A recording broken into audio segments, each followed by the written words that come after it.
Christian. Bon, je vais essayer d'être succinct, mais néanmoins clair. D'abord, ce sujet de personnes qui se sentent être de l'autre sexe n'est pas du tout une nouveauté. Elle avait été traitée en détail, de façon approfondie, en culture psychologique française. Notamment, il y avait eu un fameux colloque qui réunissait des psychanalystes comme Charles Melman et des juristes comme Catherine Labrusse-Rioux dans les années 90. Tout cela avait été approfondi, discuté. Mais il s'agissait d'adultes. Voilà. Et c'est ça qui va être la différence avec ce qui revient des États-Unis sous le terme, ça s'appelle transsexualisme, cela revient sous le terme de transgenre, et c'est cela qui va modifier quelque chose d'une façon considérable, et qui va d'ailleurs justifier toute l'action entreprise par l'Observatoire de la Petite Sirène. Pourquoi ? Parce que ce retour, cette importation de la culture américaine amène évidemment la conceptualisation américaine. Le nom amène la conceptualisation avec. Et cette conceptualisation, c'est celle d'un clivage entre l'identité psychologique, qui va être nommée genre, je dirais tout à l'heure en quelques mots comment cela est venu, et l'anatomie, ce qui s'appelle sexe à ce moment-là, en langue anglaise, avec, il faut bien le dire tout de suite, ce qui intéresse la culture américaine dans cette affaire, ce n'est pas ce clivage, c'est que cela permet de donner la maîtrise complète de l'identité sexuée au psychique et à ce que, plus exactement, on appelle alors le ressenti. C'est-à-dire que c'est le ressenti qui va devenir le maître de la situation. Et donc ce qui intéresse la culture américaine, ce n'est pas le genre, c'est l'autodétermination de genre qui en découle. Bon. Donc cela instaure un primat du psychique sur le corps, et c'est cela qui, selon cette culture nord-américaine, fonde l'identité sexuée. Voilà. Je reviendrai, mais juste pour dire aussi qu'il y a un deuxième problème qui s'est créé à ce moment-là, c'est la question de traduire la notion de gender en français. Et je dois dire que Colette Schillan, dont je vais parler un petit peu tout à l'heure, a été l'une de celles, et il n'y a pas beaucoup de monde, qui a contesté que l'on traduise le terme de gender par genre, en disant que c'était la source de confusion, parce que la traduction forcément amenait à toute une autre signification. Il n'y a pas eu beaucoup de monde qui a pointé cela, et je crois d'ailleurs savoir que en langue allemande, le terme de gender n'a pas été traduit littéralement comme il a été traduit en français par genre. Voilà. Alors, la question qui revient à travers la culture américaine, c'est que l'enfant et l'adolescent deviennent concernés par cette affaire de la transition qui a été accordée de droit aux adultes sous deux prétextes. Le prétexte, c'est que la transition serait plus aisée à pratiquer chez l'enfant et l'adolescent, que ça donnerait moins de dégâts futurs, en quelque sorte. Et d'autre part, sous le prétexte juridique, si je puis dire, de la non-discrimination, on ne doit pas, ce que l'on accorde aux adultes, on doit l'accorder de la même manière, je dirais, à l'enfant et à l'adolescent.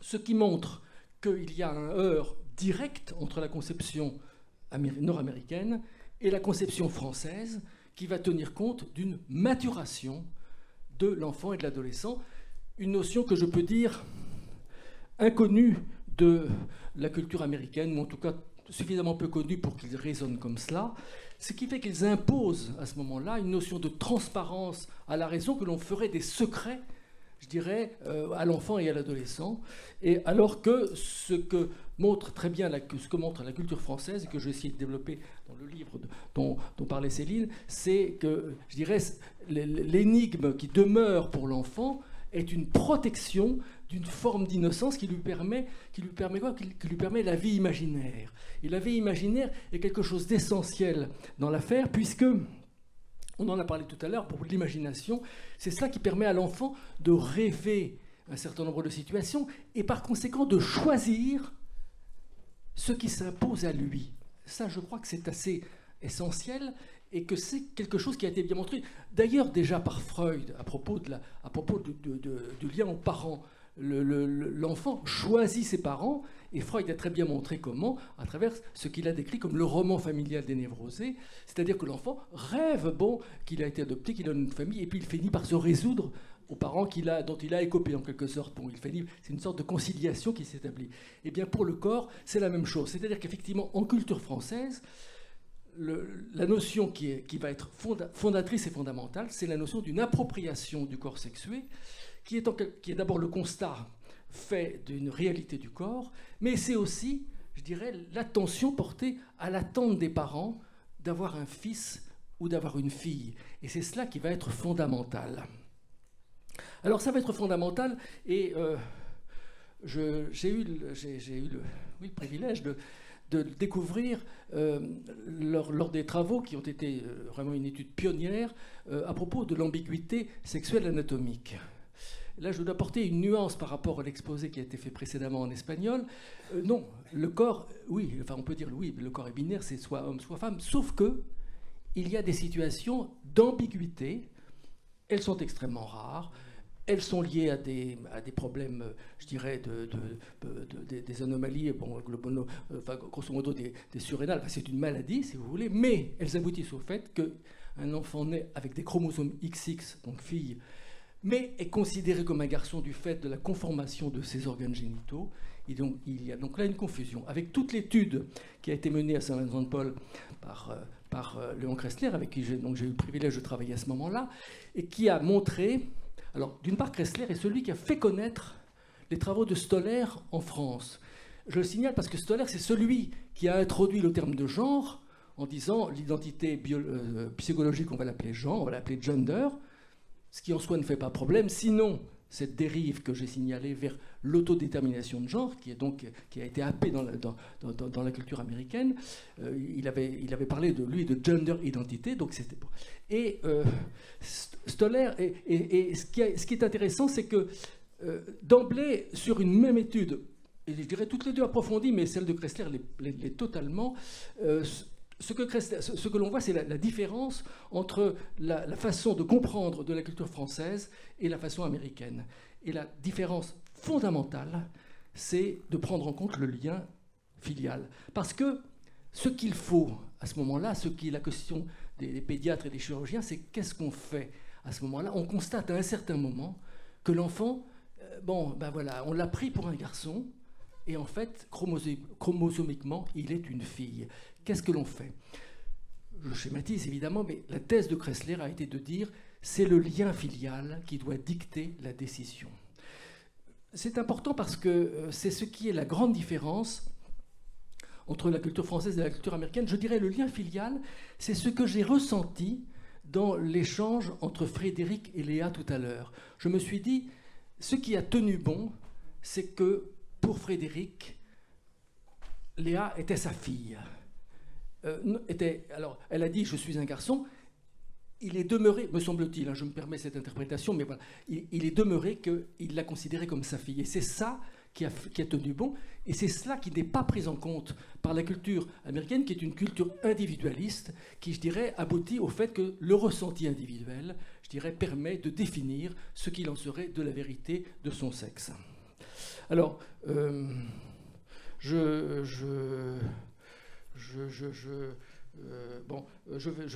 vais droit à Colette.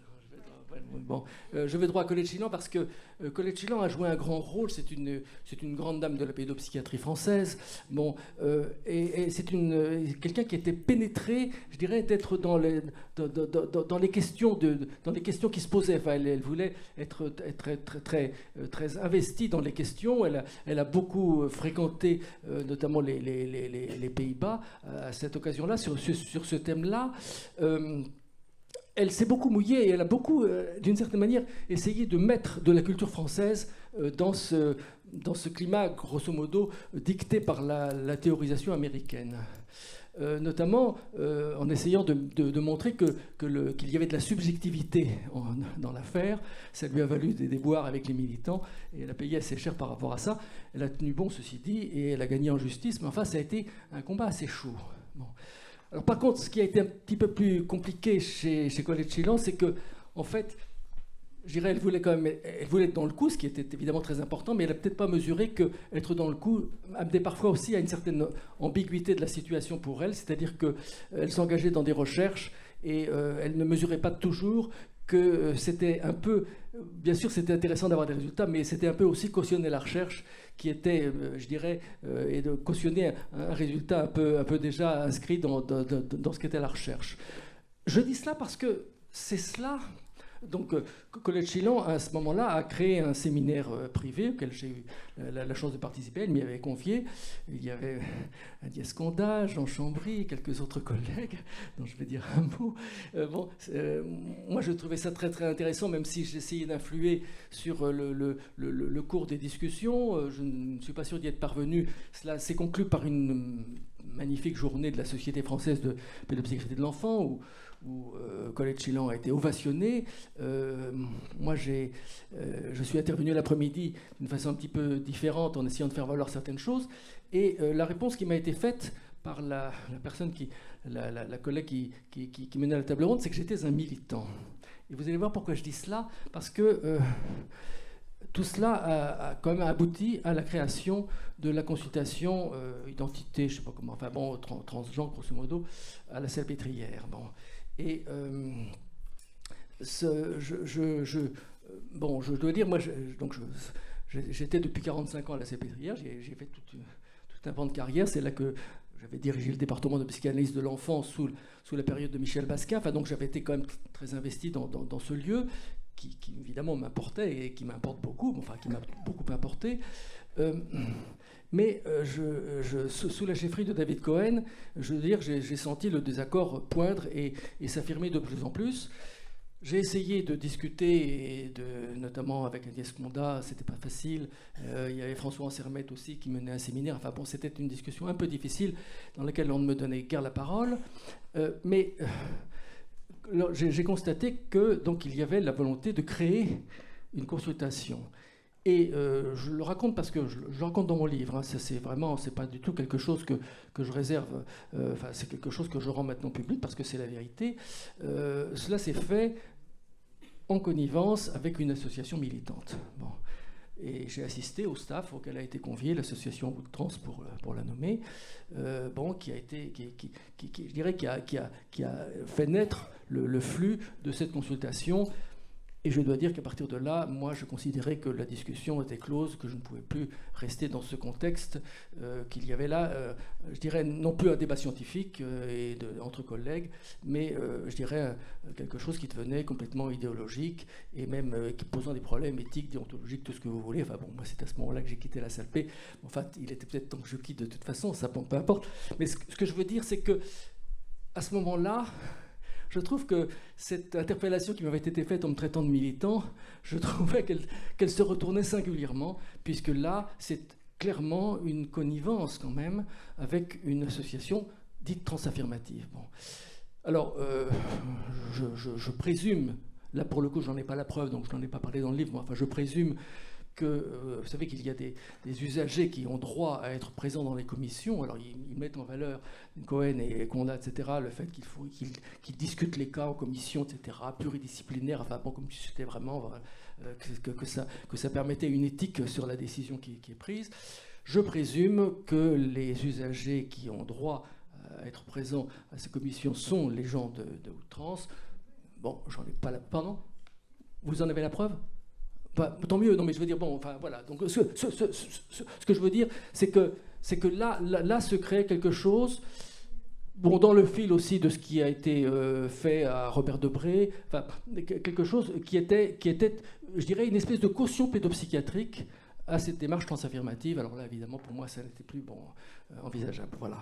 Alors, j'ai essayé de faire un raccourci, hein, quelques minutes encore, juste pour dire que, voilà, moi, ce qui me semble, c'est que dans toute cette affaire, il y a une atmosphère sociale qui encourage le mécanisme de défense, après tout assez banal, de jeunes face au désarroi de la vie affective, de la vie psychique, de la découverte de l'autre sexe. Enfin, bon, il y a quelque chose, et c'est là qu'il y a qu'il y a un aspect qui est extrêmement piégeant, à la fois pour les jeunes et à la fois aussi pour notre action clinique, parce que, enfin, alors ça aussi j'essaye d'évoquer dans le livre comment j'essaie qu'on ne s'enferre pas dans le piège, parce que je pense qu'il faut surtout, c'est le premier temps que nous ayons à faire sur le plan clinique, c'est essayer de dénouer le piège qui se constitue de façon à... Alors surtout, donc en ne prenant pas de front le sujet, ça c'est quelque chose de classique avec les patients d'une manière générale, on ne le fait jamais en psychanalyse, mais essayer, je dirais,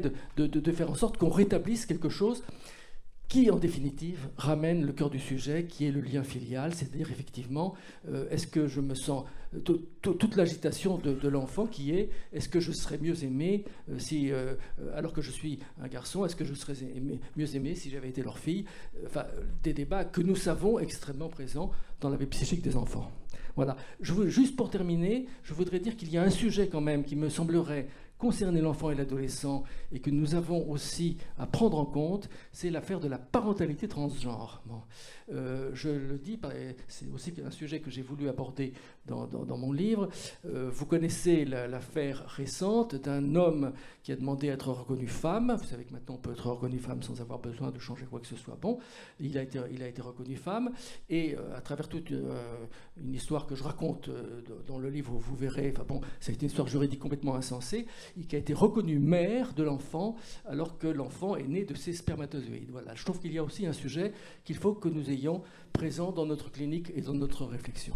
Voilà. Bravo, en tout cas.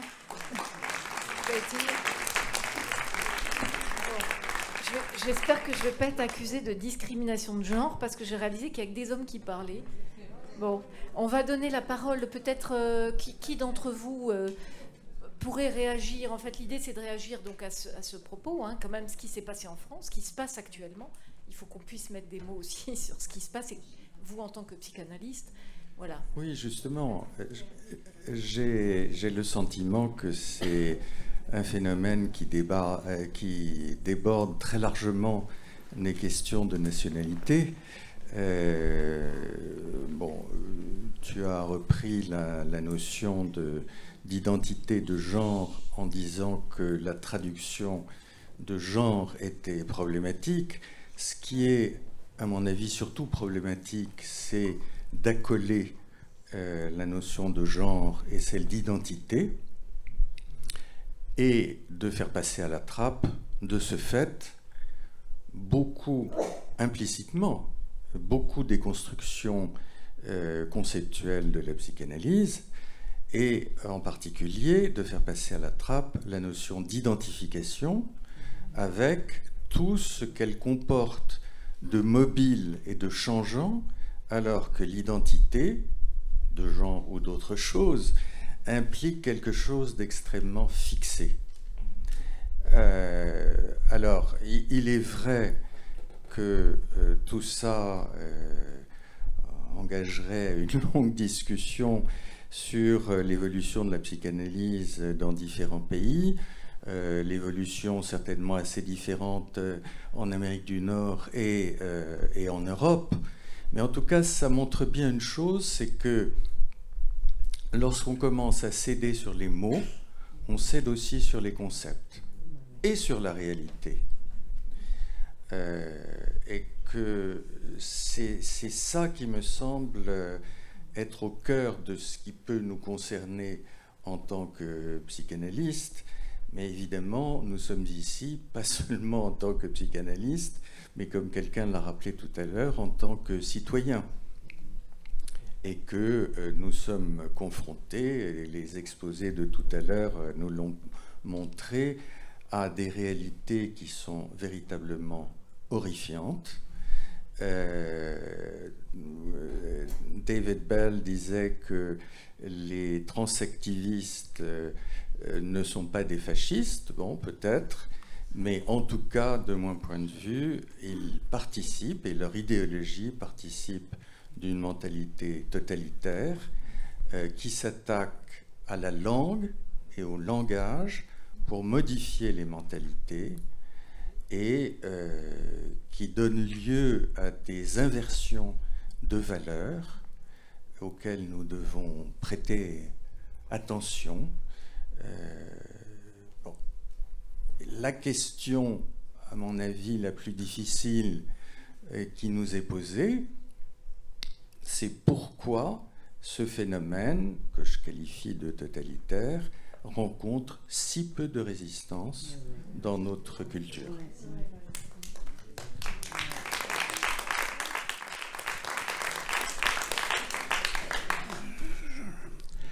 Je vais prolonger ce que dit Patrick Miller, c'est-à-dire qu'effectivement, le discours idéologique dominant aujourd'hui, c'est autour de la question identitaire. Ce n'est pas autour de la question du sujet, mais bien de l'identité qui méconnaît toutes les possibilités d'identification. C'était très intéressant, je ne sais plus qui tout à l'heure a parlé du fait que finalement, avec la question trans, on ne parle plus de sexualité. Le sexe permet de ne plus parler de sexualité. Les enfants ne sont plus autorisés à parler de sexualité. Or, la question des fluides, la possibilité comme ça de s'identifier à ce qu'ils présentent, ça existe depuis le début de la psychanalyse, on parle de ça. Eros aux mille visages, disait Joyce McDougall, par exemple, il y a déjà longtemps de cela. Alors, je pense effectivement qu'on est dans une position bizarrement qui a l'air permissive, où tout le monde peut être ce qu'il veut, alors qu'en fait, personne ne peut être ce qu'il veut, parce que personne ne peut reconnaître ses origines, personne ne est autorisé aujourd'hui à utiliser ce qui s'est passé avant lui, dans les générations qui ont précédé, pour pouvoir déterminer ce qu'il va pouvoir être. Alors, à ce titre-là, moi, je vais beaucoup m'intéresser parce que nous a dit Christian Flavigny, et ce qui m'a intéressé, c'est deux choses. C'est qu'il nous a dit, l'enfant, c'est quelqu'un qui imagine, c'est quelqu'un qui rêve, rêver, imaginer. Et c'est vrai que je crois que lorsque l'enfant est asservi à une idéologie qui n'est pas la sienne, parce qu'en fait, ça vient vraiment des adultes, c'est vraiment quelque chose qui s'impose à lui, il n'y a plus de possibilité, effectivement, pour jouer. Si on ne peut pas imaginer, si on ne peut pas rêver, on ne peut pas jouer. C'est-à-dire on ne peut pas faire en sorte que l'on passe d'une expérience à une autre lorsqu'on est un enfant, et a fortiori lorsqu'on est un adolescent. Et Christian Flavigny a eu ce mot que je trouve formidable. Il s'agit pour un enfant de choisir ce qui s'impose à lui. Alors c'est une aporie. En principe, quand on choisit, ça ne s'impose pas. Mais voilà, il y a quelque chose qui fait que, c'est d'ailleurs la définition de l'aporie, c'est la possibilité, malgré la contradiction, de tenir en même temps, choisir, et que ça s'impose. Et je trouve ça vraiment, vraiment très intéressant. Enfin, c'est quelque chose qui est très proche de ce que nous a dit Léa pour ouvrir cette journée. Elle a dit quelque chose d'assez intéressant, enfin moi en tout cas ça m'a fait rêver. Elle a dit, presque comme si c'était un lapsus, à un moment, elle a dit « je décide », et puis elle a eu un moment d'arrêt, 2-3 secondes, et elle a dit « non, je ne décide pas ». Voilà, par exemple, quelque chose qui, effectivement, apparaît aporétique, parce que, au fond, comment on l'écrit ? Je décide, je ne décide pas. Est-ce qu'elle s'est trompée ? Elle dit « je décide », finalement, je ne décide pas. Ou bien est-ce qu'il y a 2 points ? Je décide, 2 points, je ne décide pas. Je pense que le fait de ne pas décider est quelque chose qui est très positif, en l'occurrence.